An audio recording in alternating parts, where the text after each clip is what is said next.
আসসালামু আলাইকুম ওয়া রাহমাতুল্লাহি ওয়া বারাকাতুহু। সম্মানিত দর্শক মণ্ডলী, আজ আমরা শিখব কিভাবে ঝড় এবং বৃষ্টির ক্ষতি থেকে রক্ষা পাওয়া যায়।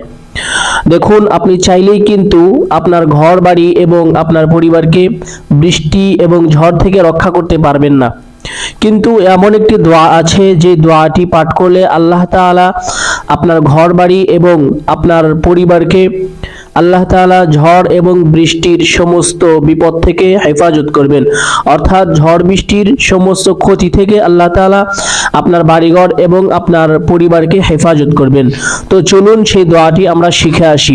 তার আগে বলি বন্ধুরা, দোয়াটি যদি মুখস্থ করা সম্ভব না হয় তাহলে ভিডিওর শেষে বাংলা এবং আরবিতে লিখে দেওয়া হবে, আপনারা ওখান থেকে দেখে দেখে মুখস্থ করে নেবেন ইনশাআল্লাহ।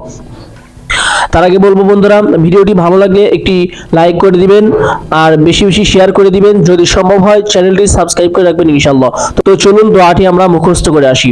দোয়াটি হলো আল্লাহুম্মা হাওয়ালাইনা ওয়ালা আলাইনা, আল্লাহুম্মা আলাল আকামি ওয়াল আজামি ওয়াল যিরাবি ওয়াল আউদিয়াতি ওয়া মানাবিতিশ শাজার। আমি আবারও পাঠ করে শোনাচ্ছি। আল্লাহুম্মা হাওয়ালাইনা ওয়ালা আলাইনা, আল্লাহুম্মা আলাল আকামি ওয়াল আজামি ওয়াল যিরাবি ওয়াল আউদিয়াতি ওয়া মানাবিতিশ শাজার। যদি মুখস্থ করা সম্ভব না হয় তাহলে ভিডিও শেষে বাংলা এবং আরবিতে আমরা লিখে দেব, ওখান থেকে দেখে দেখে মুখস্থ করে নেবেন ইনশাআল্লাহ।